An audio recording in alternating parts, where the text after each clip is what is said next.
Bonjour tout le monde, bienvenue à la dernière masterclass de la journée, avec une très belle masterclass.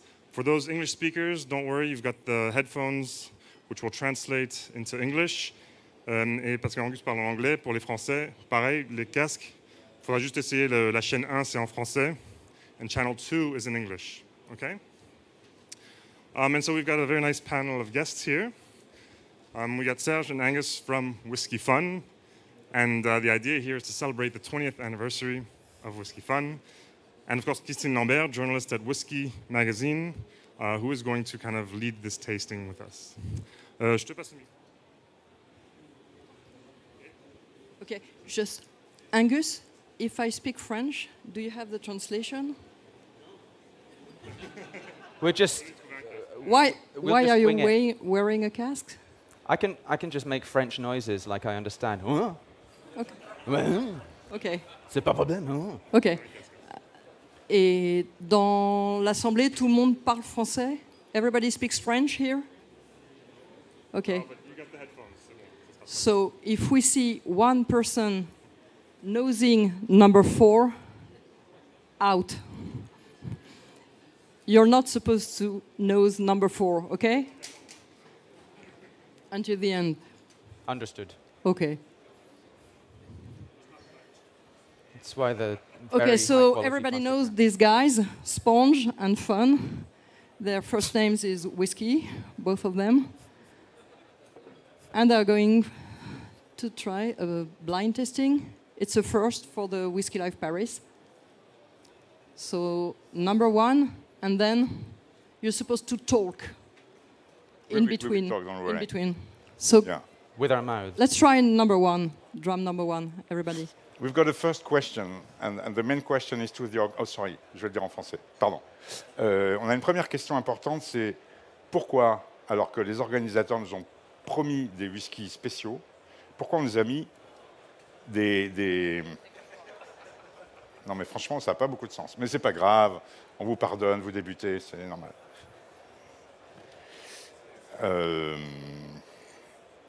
Peut-être quelques mots de présentation. Vous connaissez Angus? Tout le monde connaît Angus? Qui ne connaît pas Angus? Mon ami Angus. Ah, d'accord. Donc Angus, écossais. Donc c'est des gens qui s'y connaissent en whisky, a priori. Ouais. Qui a une carrière protéiforme aujourd'hui dans l'univers du whisky.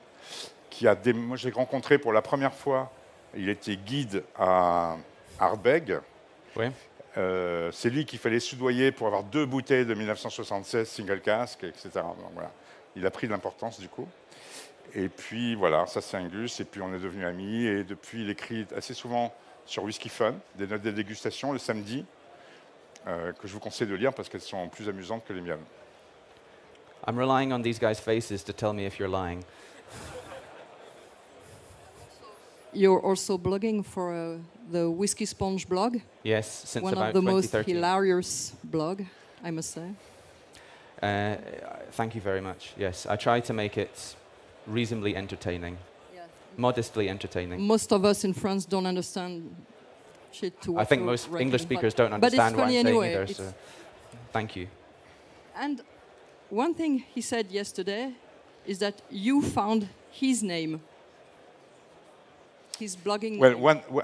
one day, indeed, he was at home, at my place in Alsace, and we were having wine and spirits, we were drinking, and he was drinking so much that I told him he was like a sponge. He was acting like a sponge. Because in French, you say... Oh, pardon, je suis encore en anglais. En français, on dit... on boit comme une éponge. En anglais, on ne le dit pas, en fait. Mais du coup, il a repris cette expression, il a fait la sienne, et puis voilà, du coup, il en a fait une marque, Whiskey Sponge, il en est fier, ce qui me surprend un peu. Parce qu'un jour, je lui ai dit quand même que la différence entre lui et une éponge, c'est que l'éponge, quand elle est pleine, elle arrête de boire. Mais bon, voilà. What happened was, there was a spare glass of 1986 Chateau Haut-Brion, and I'd never had Chateau Haut-Brion before, and Serge said, "Okay, finished," and I said, "Oh, not finished." And then he said, "Ah, the sponge." So That's my memory. You could have just told a totally different story. Non, non, non. But that was my memory of the situation.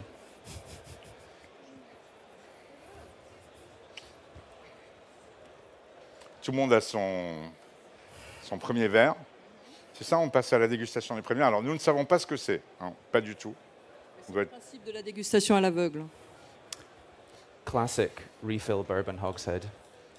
On ne va pas essayer de trouver ce que c'est. Ah non. On va se contenter de commenter. Old style sherry. If we're being honest. Definitely old style sherry. C'est évidemment un très vieux, enfin un vieux, c'est pas forcément un vieux whisky, mais c'est un sherry de style ancien. Je sais pas, vous dites ce que vous en pensez, hein, franchement. C'est assez...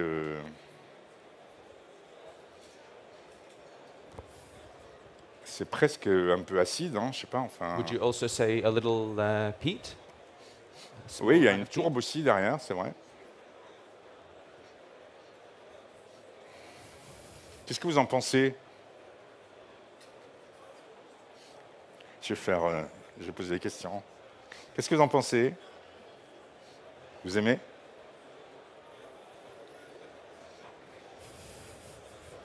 Ouais. Mais la tourbe et le sherry au nez, c'est toujours un peu... Des fois, ça se combat un peu et on n'est pas sûr, en fait, parce que c'est un ensemble un peu... Là, c'est beaucoup sur le bouillon. Comment? Oh. Mentholé, oui, bien sûr. Le pain, la résine de pain. Would you say old whiskey? Not old bottle, for sure. Old bottle. I the would whiskey's say not- old style and probably an old bottle, but probably not super old, long in the cask. Okay. What kind of cask? Sherry. You've got that right. Thank you. I would be very disappointed if you said something like second fill barrel or Madeira drum or something. If it wasn't sherry, I would feel like I was Qu'est-ce que really vous en out of my pensez? depth. Yeah. Des commentaires? Non. Down? What's the type Any of sherry, comment? Dawn? Come on. 60s. Maybe Longmorn. And Longmorn? It has that peachy what type of sherry? Oloroso all the way. So I was just saying, I think maybe 60s. It's ex-sherry for sure. Maybe Longmorn. You're good. Is there anyone else here that would like to do our job for us? No, we need the help. We're really out of our depth here. Non, Stéphane, non. Que dirait Audrey Fleurot en dégustant ça? Des petites notes un peu de vernis aussi au nez que je trouve très agréable. Et moi je me demande si ça peut pas être un très vieux Glen Grant aussi en fût de sherry. Mais... You're good too.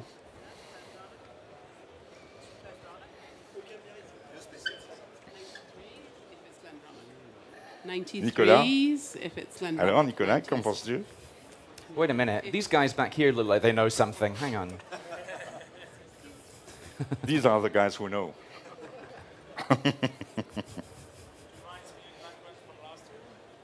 Sorry? Reminds me Glen Grant from Glen Grant? line, like the 1956. Yeah. I get the smoke from It the has old quite a lot of power on the Glendronach, palate, I think. So it feels like the ABV is comfortably above 50, but my...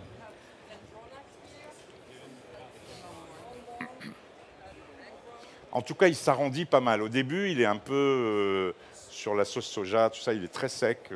Là-bas, vous avez Presque le l'anti-sèche. vieux vernis, la colle à bois, le brou de noix, etc. Et petit à petit, il s'arrondit, il devient plus souple, plus arrondi, un peu plus confituré, enfin légèrement quand même. Mais le côté mentholé et résine de pain reste toujours un peu à l'arrière.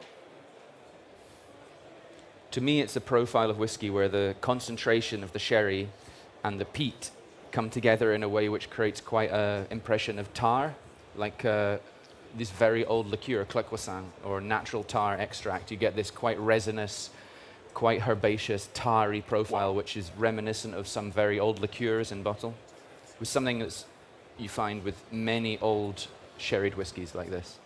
En bouche, il y a une très grande puissance, donc ça élimine tout ce qui est à 40 degrés, 43 degrés. Probablement, à moins que ce soit un monstre. Pardon? Il y a du bois, oui, oui, un petit peu de bois. C'est amusant qu'il mentionne Claxin parce que ça me rappelle ma première visite, ce qui ne s'appelait pas encore Whisky Life Paris, mais c'était le Whisky Fair, ou je ne sais plus comment ça s'appelait, Festival du Whisky, qui était dans la distillerie Claxin. C'était, je pense, le seul festival de whisky qui a jamais eu lieu dans une vraie distillerie. C'est ça, hein, Thierry? C'était super, super, super. Serge, tu disais tout à l'heure, vieux whisky, pas forcément vieux en âge, mais en tout cas distillé il y a longtemps.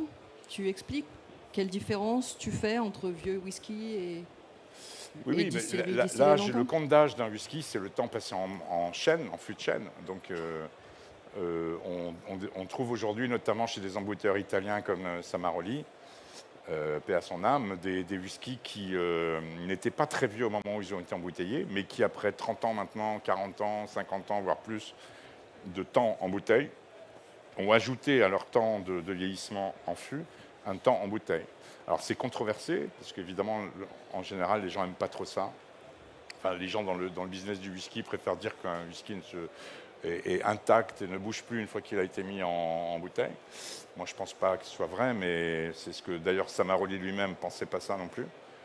Il pensait que le whisky, comme les eaux de vie blanches, comme aujourd'hui tous les distillateurs de la moyenne Europe, que ce soit l'Alsace, l'Allemagne, la Suisse, l'Autriche, la Slovénie, tout ce que vous voulez, tous ces gens-là font vieillir leurs alcools blancs en verre avant de les consommer. Parce que le produit évolue, il s'arrondit en tout cas.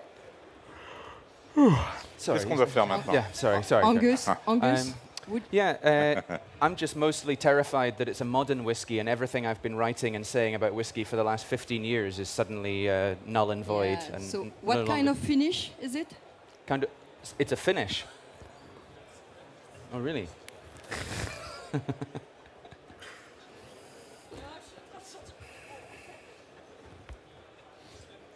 Bon, est-ce que ça vous plaît? On donne So la the réponse. question is, Serge, is it an old bottling or is it just an old whiskey but bottled more recent times? There is some wood. Il y a du vin, il y a du bois, c'est sûr. Donc ça prêche plutôt pour une bouteille plus ancienne, enfin un whisky plus ancien, plus vieux, puisqu'il y a ce côté boisé qui ressort. Mais je sais pas. Of course. Oui, c'est ça. En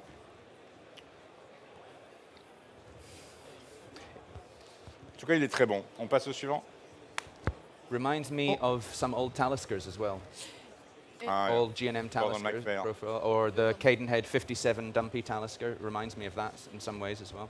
Est-ce qu'on les révèle tous à la fin ou est-ce Je sais qu'on pas. voulait qu'on révèle au fur et à mesure? On sait pas Au consulter fur et à là-dessus. mesure, c'est mieux. Non, au fur et à mesure, c'est mieux. Au fur Au fur et à mesure, ouais. Are you going to force us to make a guess? Ok. So, Didier, tu as la bouteille? Alors, il n'y a pas l'étiquette, mais je vais vous le dire. C'est un Glen Grant 1955. Who said Glen Grant? Yeah, okay. Very clever. Embouteillé à 49,4%.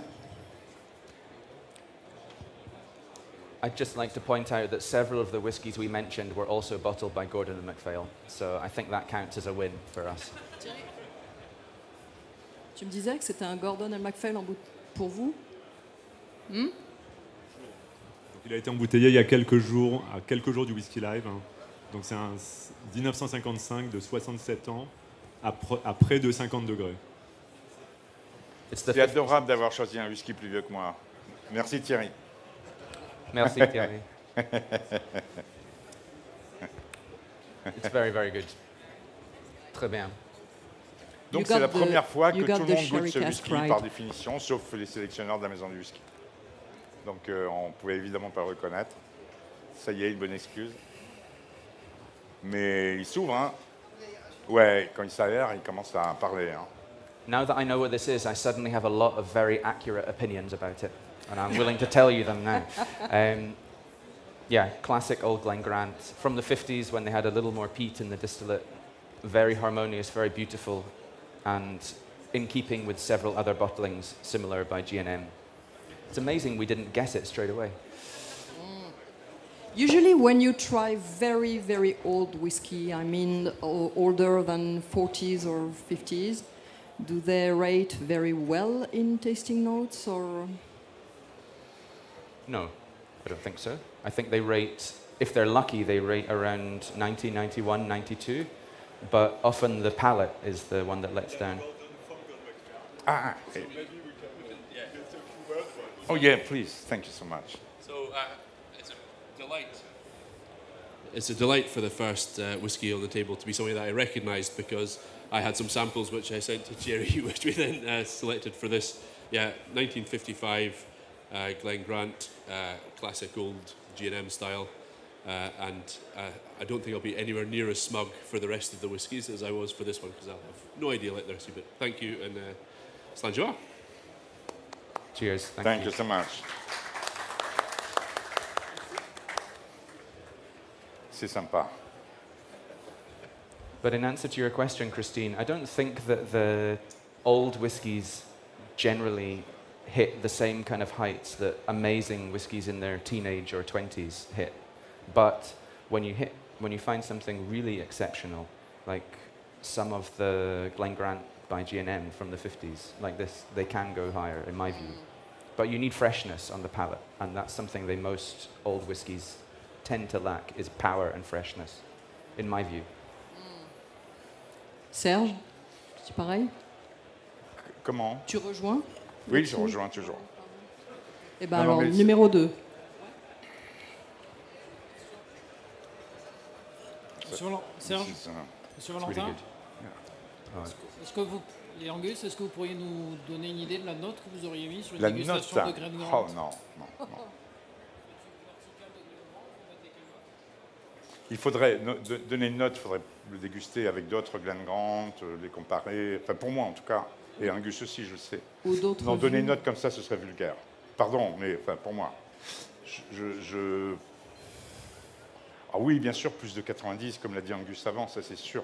Mais après, comment il faut l'étalonner? Ce qui est difficile, c'est qu'il faut le comparer avec d'autres Glen Grant si possible, et puis du même style, des sherry et tout ça pour arriver à... Les Glen Grant, c'est vraiment des bagarreurs, c'est des whiskies qu'on ne connaît plus trop aujourd'hui. C'est une marque qui est un peu... Il ne faut pas oublier que dans les années 60, c'était la marque numéro 1 en termes de réputation. C'était avant Macallan en Italie. Les amateurs, les collectionneurs, ils achetaient Glen Grant. Donc ça valait des fortunes d'ailleurs. Aujourd'hui, tout ça a un peu changé. Mais si on goûte aujourd'hui des Glen Grant des années... d'ailleurs, c'est pas cher, franchement, on les trouve encore à des prix abordables. Des années 60, 70, les 100 proof de chez Gordon & MacPhail, justement, par exemple, avec les fameuses étiquettes roses, hein, c'est ça? The pink labels, Glen Grant by Gordon & MacPhail. Yeah. Qui sont des 15 ans, par exemple. Merveilleux whisky, avec après 20 ou 30 ans de bouteille, donc 15 ans de fût plus 30 ans de bouteille, aujourd'hui, on fait sauter la banque avec ça. Absolument. Malgré les... Non, mais on est là pour parler entre nous. Et malgré les twist caps, les machins, le truc un peu artisanal, machin, c'est pas grave, c'est des whiskies extraordinaires. Et qui ont une... Je pense qu'ils sont supérieurs à tous les autres. Enfin, ils sont supérieurs à toutes les autres distilleries de cette époque dans ces gammes-là. Les Mortlard, les Macallan, les Linkwood, qui sont tous magnifiques aussi, bien sûr, les Glenlivet. Mais les Glen Grant, c'est vraiment, il y avait cette minéralité, je crois, dont Angus parlait un petit peu avant. Oui, minéralité. Tu me dis si je suis trop long. Qui était plutôt absente des autres et qu'on retrouvait dans ces Glen Grant. Alors évidemment, si aujourd'hui vous goûtez un Glen Grant moderne, on ne le retrouve pas tellement, à part chez certains indépendants. Mais oui, c'est un distillat magnifique. Merci encore à Gordon & MacPhail et Thierry et la maison du whisky. You took the words right out of my mouth. Sorry? Okay. You took the words right out of my mouth. Number 2. Cheers.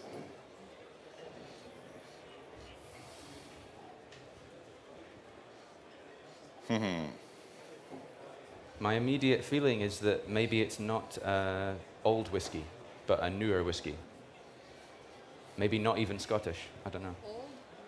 Old or old age statement? No, I think it's not an old whiskey, but I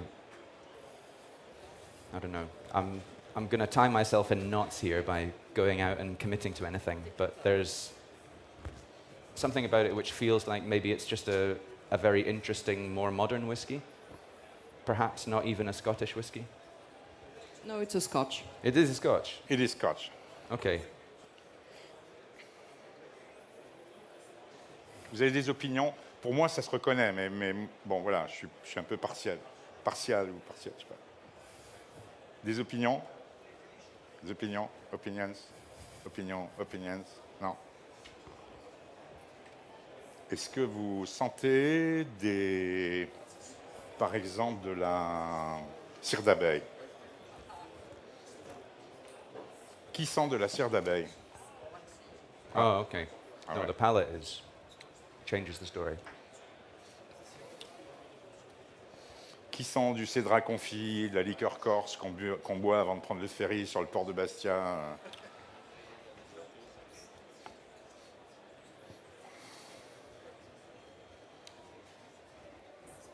Comment?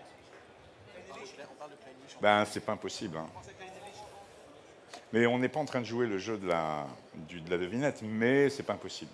Je pense que c'est pas. Moi, je sais pas ce que c'est, mais c'est pas impossible. Hein.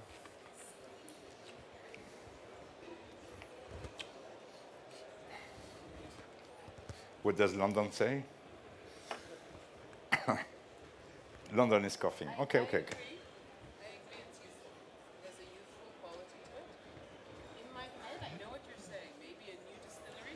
I've got a guess, but I'm too terrified to. If this is a new distillery, I'd love to know the owner. Yeah, on the nose. So on the nose, I thought it was perhaps something young, very meticulously made from a newer generation of distiller making something very interesting. But now on the palate, actually, I think it's probably a younger, older style whiskey at a higher strength, and yeah. This is a new. Si ça c'est un jeune distillateur qui débute, c'est un génie le mec. Hein.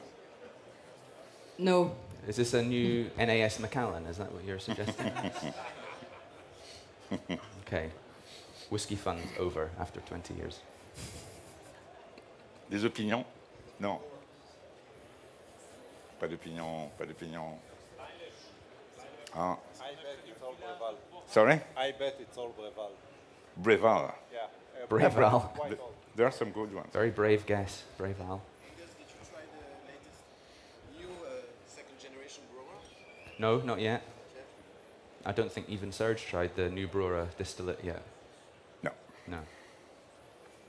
So when would you say it was distilled?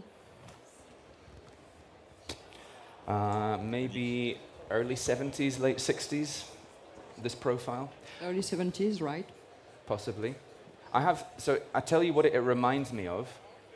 Reminds me of old, high-strength, 10-year-old, very pale Springbank. Official bottlings from the 80s, things like that. It also reminds me of old SMWS bottlings of Longmorn, around 11, 10 years old, distilled early 70s. It has this kind of profile of very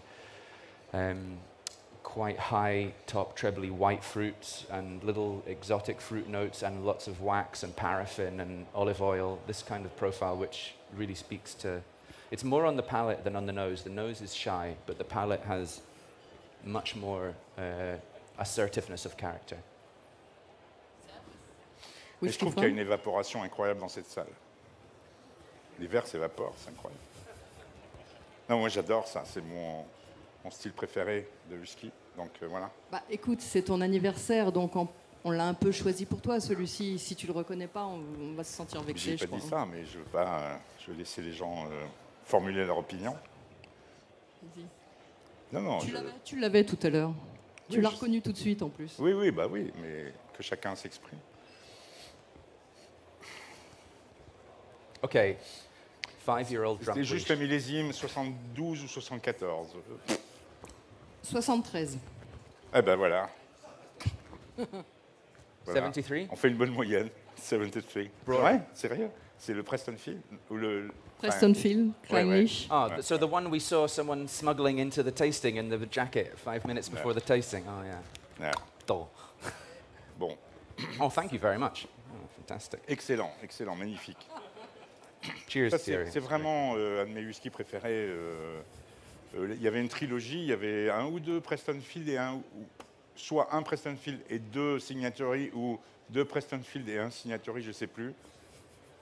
Ouais, et il y avait 3 fûts. Et alors, pouah, What most people don't know about this bottling, it's a very interesting fact, je vais aller actually, demander. is that when they bottled it, they actually put 10-year-old Longmorn from 1973 in the bottle. So, yeah, it's great to know that. Great to know we got it accurate.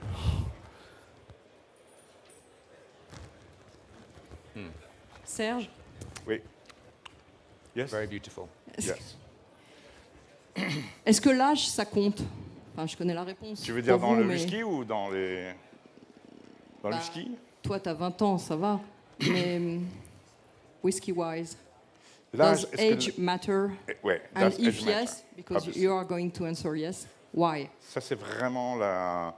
C'est... Alors, pour vraiment pas être dans le politiquement correct, c'est le truc qui n'a pas de sens que certaines maisons de spiritueux essaient de développer, des distillateurs notamment, que l'âge n'a pas de sens, que ça ne veut rien dire, que c'est juste un chiffre. Enfin, là, je traduis des slogans en anglais, mais bon. C'est le goût qui compte. Que c'est le goût qui compte, tout ça, ils font qu'enfoncer des portes ouvertes, ça n'a juste aucun sens. Évidemment que c'est le goût qui compte, évidemment que l'âge en tant que tel n'a aucun intérêt, si ce n'est pas parce qu'il est un élément constitutif de ce qu'est un whisky, en tout cas un spiritueux âgé. Donc un spiritueux âgé, par définition, il est âgé, il est vieilli, il est âgé, donc il a passé un certain nombre d'années dans un fût. Et ce nombre d'années, c'est un élément qui constitue le résultat. Ça ne veut pas dire que les jeunes sont moins bons ou meilleurs, ni les vieux, ni les machins. Ce n'est pas du tout un jugement de truc, c'est juste que c'est un élément important dans la description d'un spiritueux, dans la connaissance d'un spiritueux. Combien de temps il a passé en fût. Voilà. Une information essentielle. Exactement. Je sais qu'Angus est d'accord, donc voilà. I know you agree. So the question is, does age matter? Yeah, so I believe it does, because I think whether something is young or old, the information is very interesting to us as drinkers to understand why what we're tasting tastes the way it does. I think that time taken in production of fine alcohols is a crucial ingredient. Whether you take a long time or a short time to do something, it still has an important bearing on the final personality and character of what you taste. And I think also whether something is taken a long time to mature or a short time, if something tastes younger than it is, that's fascinating. So the age does matter.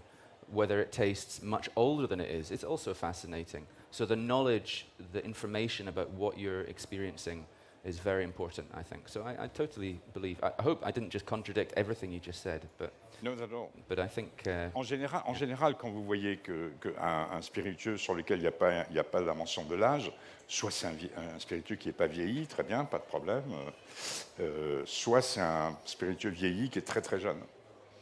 Et donc on casse l'âge parce qu'on pense que c'est trop jeune pour être dévoilé, c'est tout. Enfin, c'est juste un tour de passe-passe. Voilà, enfin bon. Non, moi je suis vraiment pour l'âge, ouais, bien sûr. Ouais, tu veux dire qu'au lieu d'embouteiller des nasses, on devrait écrire 3 ans sur la bouteille. Oui. Tu penses qu'on devrait écrire 3 ans sur la bouteille? Ouais.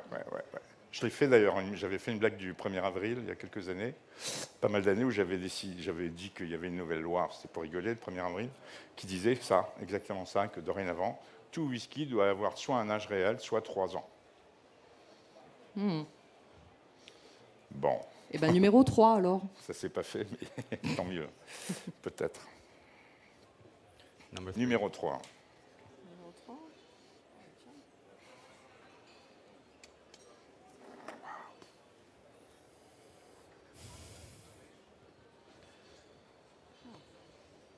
I'm saying nothing now. You're saying what? I'm saying nothing. After I embarrassed myself with the last one. No. You warned me you would stay in the back and look pretty. It's my main job. I mean, we all know who the brains are of Whiskey Fun, and I'm just here to look red-faced and Scottish in the background. N'importe quoi. Vous avez goûté? C'est ce whisky tourbé, on peut dire qu'il est tourbé, n'est-ce pas?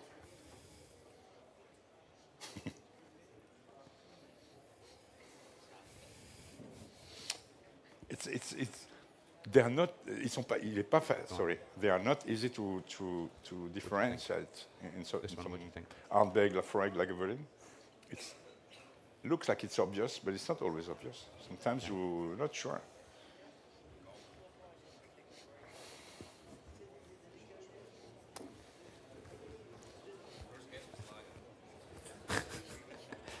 In general, when you've got this much seawater, iodine, macrochrome, you think Laphroaig. But doesn't mean that it's not something else. I'm getting the distinct impression that they're trying to trick us, Serge. Yeah, I know. Yeah. I know. Qu'est-ce que tu disais? Quite a few people down here saying Laphroaig.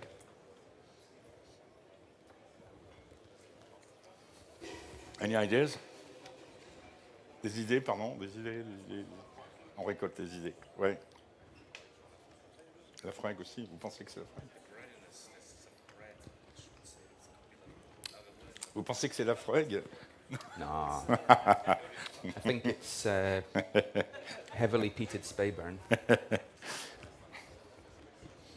So, Angus? So, there's people here saying Laphroaig, which I understand because there is a fruit component, which reminds me of early 90s Laphroaig and some 70s Laphroaigs. But there's also something about it which is very briny. Pickling juices, like, you know, if you get pickled mussels, pickled gherkins, this kind of character, which to me also speaks to several other Islay distillates. So I'm a bit puzzled on this one. Fucking. Okay, so this little mill is really interesting. You can ask anything, and whether I give you a straight or honest or accurate answer is for anyone's guess. Serge is hiding in the back. So we've had a few people think it's Laphroaig. Who else does anyone think very strongly that it's not Laphroaig? Kalila? Yeah, so I thought a bit 82, 83 Kalila, okay. Or Portellen. Yeah, that dirtiness, the pickle juice kind of character, slight dirty seawater character is quite typically Portellen. Would you say old? Aged? No.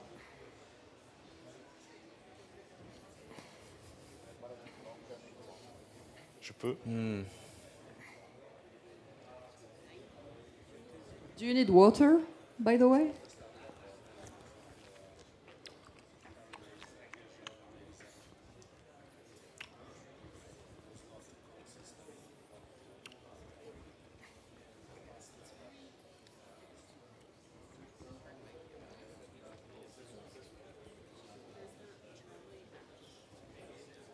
Quelqu'un a un avis, une idée? The problem is, as soon as everyone says, oh, I don't think it's Ardbeg, I start going, ooh, it could be Ardbeg, couldn't it? Definitely got something about Ardbeg about it. Oh, God. It's very difficult. I think it's 8-year-old Ardmore. Non, mais ça peut être... ça peut... I can give you the age. You can give me the age, okay. Yeah, it's a 15-year-old. I was just going to say 15 years old. 15. 15. So, is it a 15 Islay?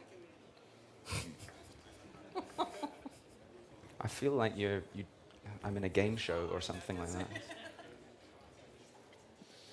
Et vous gagnez rien à la fin. Do you know what it also reminds me of? Is some old 15-year-old Colatean Glengarry by Samaroli. There's aspects about that. The 75 Samaroli Glengarries that used to have this kind of character, which is like dusty, malt bin smokiness, I'm not saying that's what it is. No, it's an Just saying. Islay. It's an Islay. Fucking shut up. Right. Yeah. Blingiri's an Islay. Well, if it's Ardbeg, I would say it's a 78 or 79 or something.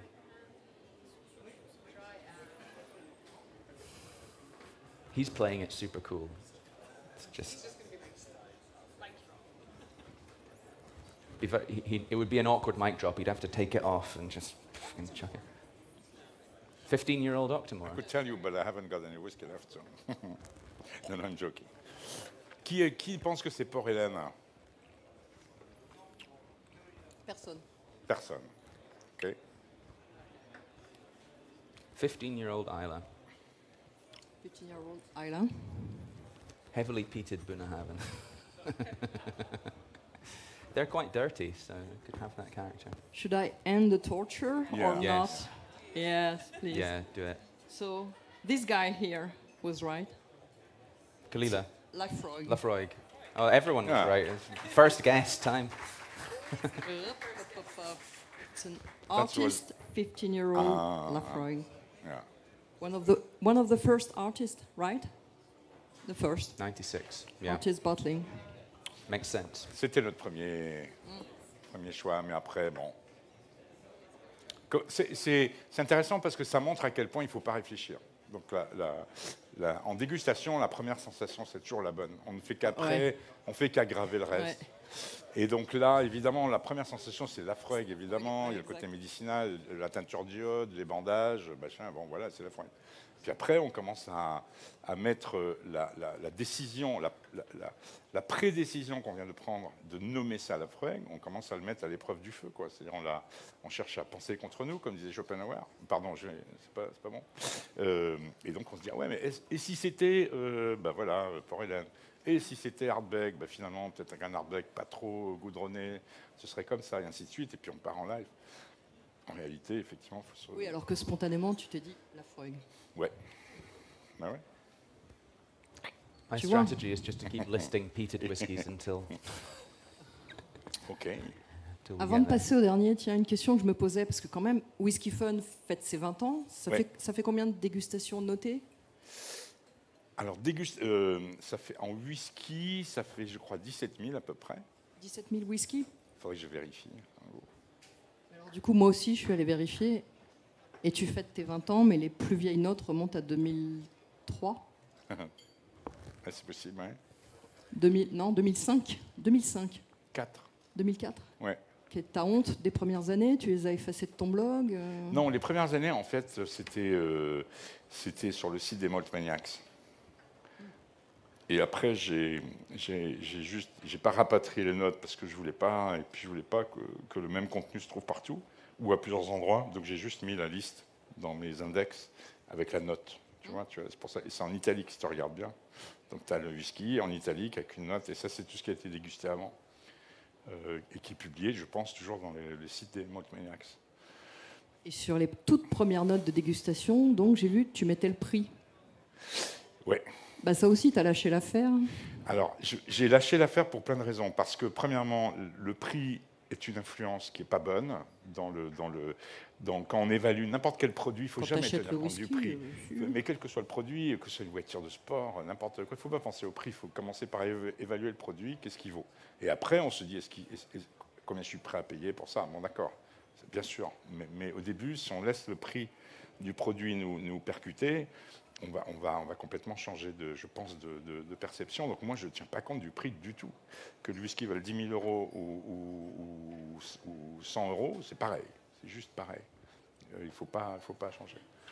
Après, il y a l'effet Veblen et tout ça en plus qui joue. Enfin, le fait que si c'est cher, c'est forcément bon. Si c'est pas cher, c'est forcément pas très bon.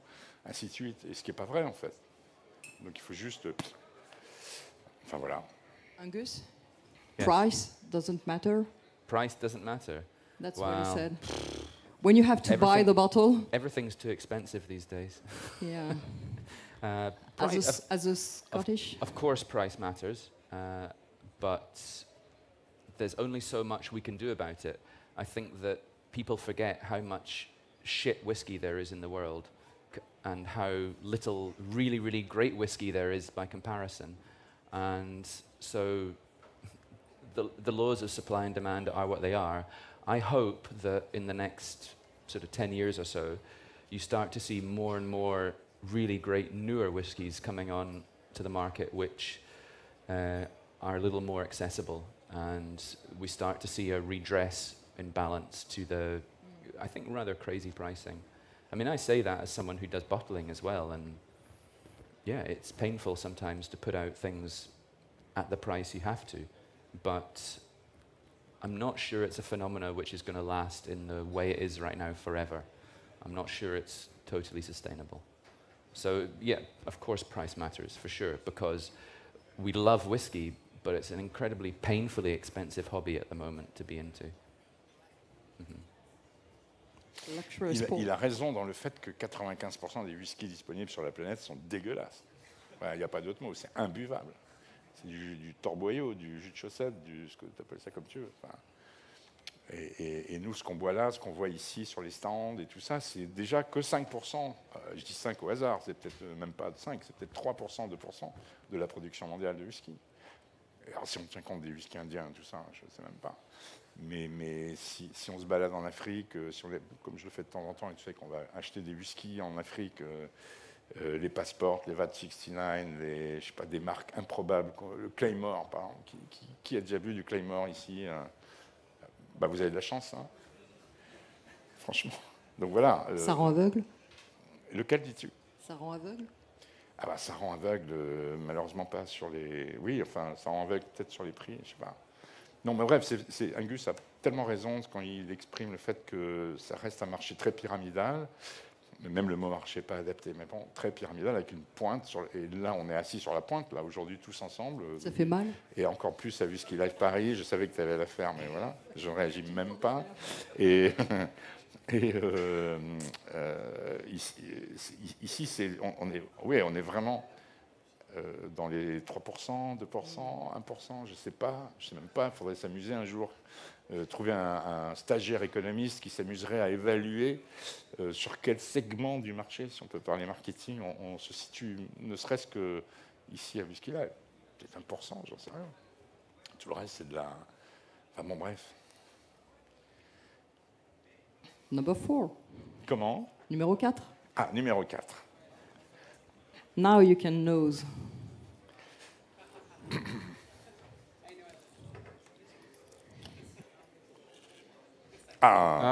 Fucking hell.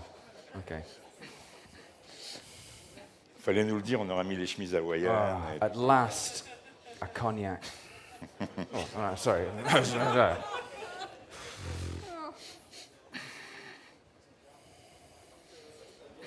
Would you say Isla?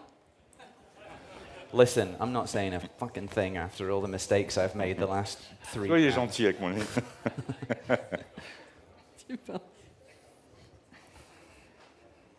En tout cas, c'est extrêmement amusant toujours de faire goûter ce genre de rhum à des amateurs de whisky qui ne connaissent pas ce genre de rhum, ou qui connaissent des rhums que ce qu'ils ont pu trouver en grande distribution. Des fois, il y a des trucs corrects, hein, franchement, mais bon, évidemment, s'ils ont bu du Don Papa, du Diplo, ça, bon, pourquoi pas, hein, mais enfin, ils ne connaissent pas ça. Et donc, même s'ils ont été habitués à des whiskies très tourbés, des Laphroaig, des Octomore, des machins, tout ça, quand ils tombent là-dessus, ils sont, en général, la première fois, c'est un moment particulier.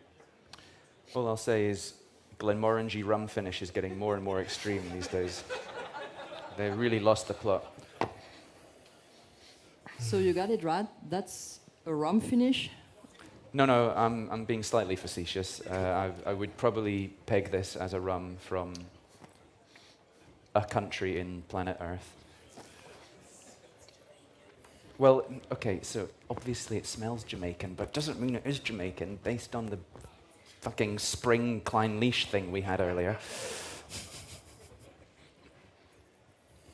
Well, I would have guessed that, but I'm not going to. I think you're trying to lull me into a false sense of security, Don Davis. Il faut être parfaitement honnête. Je suis tout à fait d'accord avec Angus quand il disait que, parce que je veux quand même, sinon je vais traîner ça toute ma vie. Le Clynelish avait un côté Springbank, évidemment, parce qu'à l'époque, la rumeur dit que Clynelish et Brora au moment où Brora fonctionnait, ils partageaient de toute façon les mêmes wash et tout ça. Donc en fait, ils pompaient les wash directement dans Kleinlich, et ce qui faisait qu'ils produisaient du wash à Brora, ils le pompaient sur Kleinlich, et ça faisait des Kleinlich qui avaient plus de gras, plus de corps, plus de minéralité, on pourrait dire, même si c'est un mot un peu galvaudé maintenant, que les Kleinlich habituels qu'on connaît, qui sont très cireux, fruités, faciles et tout ça. Enfin, facile dans le bon sens du terme. Donc je comprends qu'on puisse dire de ces Kleinlich-là, surtout ces 73 de Signatory, que ça puisse être Springbank, parce que c'est proche, c'est très proche. OK? Absolutely, yeah. $50, thank you, merci. Alors. You could have said anything and just telling me I owe you money. I mean, I probably do. So, Serge, which country is this rum from? Donc là, Alors, évidemment, je ne pense pas que là, on soit face à un piège. Évidemment, on pourrait dire on va trouver des choses un peu similaires dans les Fidji, évidemment, certains Caroni. Bon, non, c'est pas... First impression. What was the first impression? Hamden. I have to agree, first impression was Hamden, Jamaica. So, keep to the first impression. Sorry, keep what? Stick to the first impression. Okay. It's funny, because my first impression before was Glen Grant and Kleinlich and Lefroy and but the bottling. Et donc Hamden. Si c'est bien Hamden, bon, bah, très bien. Ce qui est vraiment particulier chez Hamden, c'est qu'ils aient toute cette gamme de taux d'ester par hectolitre d'alcool pur. Hein. Vous connaissez l'histoire, ils ont des marques, donc des casses sont stencilées avec des marques qui vont de pas zéro, mais je crois 200 grammes par hectolitre d'alcool pur, jusqu'à 1500 ou 1600, je ne sais plus combien, quel est le maximum, enfin un truc un peu fou. Is it official bottling? Independent? No, it cannot be official. Sorry? I don't think it's official. I mean, it might be Lucas. Oh, so it's a cask sample. Ah. Sample. Ah, ouais. It's really good when you have to do a blind tasting and guess the cask sample. Fucking... It could only be one of maybe 400 million options in the world. Cask number. C'est 63 degrés 5, donc attention. Et la marque, c'est HLCF. Comment? It's superb. It's really... C'est un 2021. 2021, wow. Wow, donc c'est hyper jeune. Wow. Amazing. So, rum-wise, does age matter? Yes, because it's still fascinating that it's young. It's because you tell me it's only 1 year old, but that's incredible. And it also makes me think, wow, what is the power of climate in maturation? What is the power of climate and heat over chemistry? That is information, and that is meaning, and that is part of the pleasure and fun of our hobby of spirits. So for sure it matters. Would you say today that quality-wise, can rum compete with whiskey, Scotch whiskey, I mean? Yeah, it can, but I think it's an incredibly personal thing because this is such a extreme and different type of spirit. There's many things in here which a whiskey palate can enjoy, but I understand why some people just go off into their own world completely with rum and tend not to focus so much on whiskey. It's a very personal thing, but in terms of pure quality, I still think of all the spirits I ever tasted, I still think personally the best ones I ever tried mostly are Scotch whiskies, but very close behind there are increasingly amazing rums and amazing cognacs and also Armagnacs as well.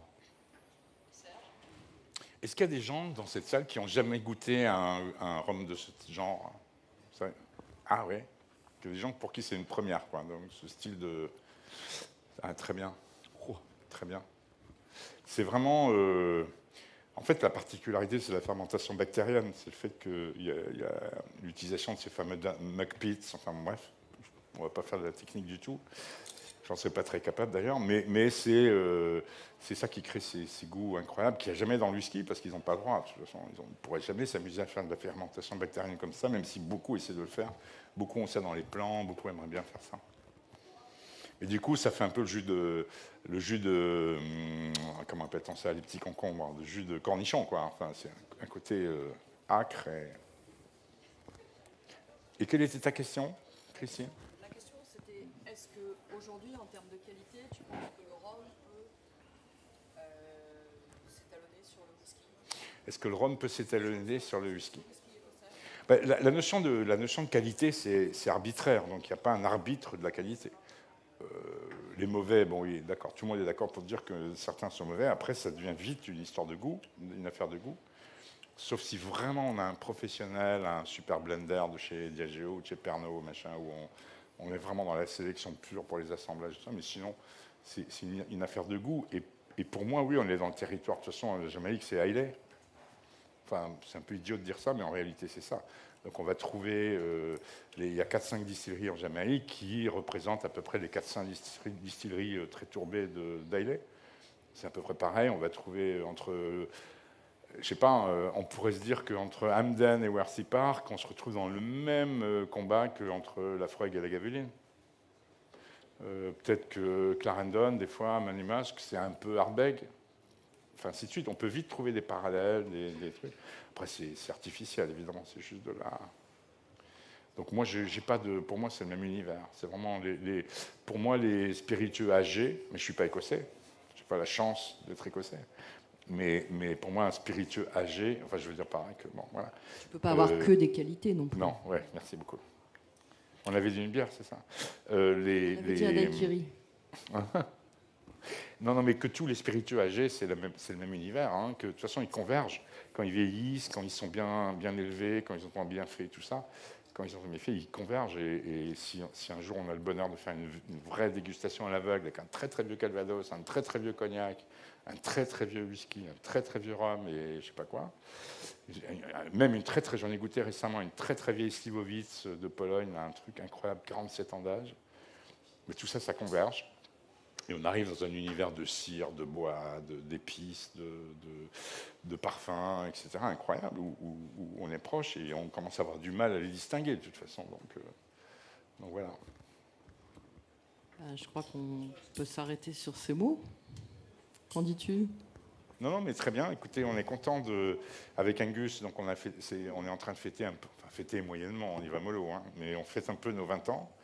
Les 20 ans du site, voilà, c'était sympa de faire une petite déguste. On est très content de la sélection que que les organisateurs nous ont produit, là, superbe.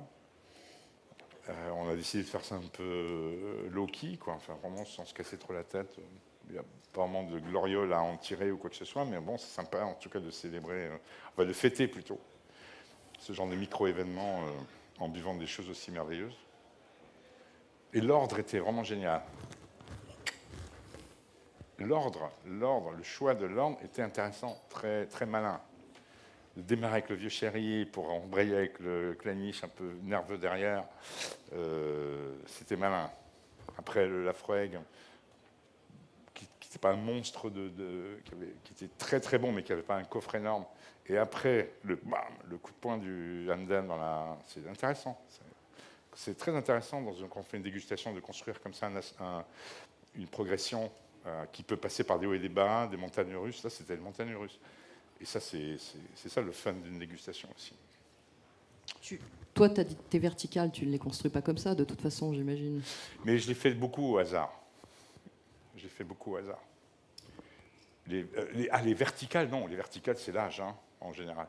Mais les verticales, c'est juste... dans les spiritueux, ça n'a pas un sens énorme. Non, pour ton blog. Oui, pour mon blog, non, mais la notion même oui, je suis d'accord, je le fais souvent, mais c'est parce que ça vient du vin, quoi. On se dit, voilà, il faut bien classer les trucs, on va prendre l'âge, mais en fait, ça n'a pas forcément beaucoup de sens. L'idéal, évidemment, serait de pouvoir construire l'ordre de dégustation en dégustant les trucs à l'avance. Mais du coup, ça n'a plus de sens, quoi. Ça devient, ça devient un peu tautologique, quoi, comme process. Mais oui, ça a du sens. Mais bon, là, c'est très bien quand on a les verres devant soi, et qu'on peut revenir en arrière, revenir en avant, on les déguste dans différents ordres. Bon. Angus, when you're tasting for Whiskey Fun, do you as well need to have different samples of the same or kind of whiskies? I have reference samples at home of things that I know very well, so that I can check my palate is in good condition. But when I do tastings, I just do the samples. You know, I prepare the flight or I prepare the session of the particular distillery or the particular theme that I've decided I want to do for that session. I check that my palate is good and I feel confident that I'm accurate. And then I just, I will go through and one after the other, but I try to keep a little in each glass, so I have new glasses for each one, and so that I'm going backwards and forwards to reference as I'm going, so that I think I try to be as accurate as possible as to what I really think. You know, do I think this one is better than this one? If so, why? By how much? And I'm going backwards and forwards and cross-checking. But I don't keep that many sort of archive samples to test and check against. Otherwise, it would become. My room is already full of bottles. I have no more room for more bottles, so it would become very messy very quickly. But yeah, I have a process for Whiskey Fun. I think it's reasonably similar to Serge's, and I just don't have the time or energy to do Serge's pace of publishing tastings every day. I still don't understand how he does it. I think he has a time machine. So. One last question. Now you're an independent bottler. Mm-hmm. Serge, when you get to taste Whiskey Sponge's bottlings, yeah, when they're not good, what do you do? When they're not good, which happens. What? Which happens. No, seriously, I try them usually way after they've been sold. So I'm completely free. I write what I think, and that's it. And they're very good, usually. So, what was the question exactly? That was the question. Okay. I think the problem is that we have the same taste, which is why I'm writing for Whiskey Fun. But if I pick a bottling, it tends to be something that, if I like it, it means people with the same taste will probably like it as well. We both like very distillate-driven, quite charismatic, quite distillery-forward profiles. So it's kind of logical that we share the same taste in that respect. Although there have been occasions where he's been very wrong about what he's written about my bottlings, and I'm writing it down in a little black book, and there'll be trouble. Okay, guys. Do you need to say more? Do you need to say more, Serge? Non, merci d'être venu. C'est sympa d'être venu. Merci beaucoup à l'organisation qui nous a sorti des spiritueux de folie, très surprenants, très inattendus, dans l'ordre en tout cas, dans le machin. Super, super, super. Le Kleinisch, évidemment, a écrasé tout le reste. Bon, ça, on s'y attendait. Et voilà, bah merci beaucoup à vous. Et puis nous, on va essayer de continuer à goûter quelques spiritueux, quelques temps un peu. On va voir ce que ça donne. Thank you very much for having me. Thanks to Thierry for inviting me, and thanks for the great drams. And I don't think I'm quite ready for my French exam yet, but I definitely think you should do more hand gestures in your presentations, because I was really enjoying that part of it. Uh-huh. It suits you very well. Okay.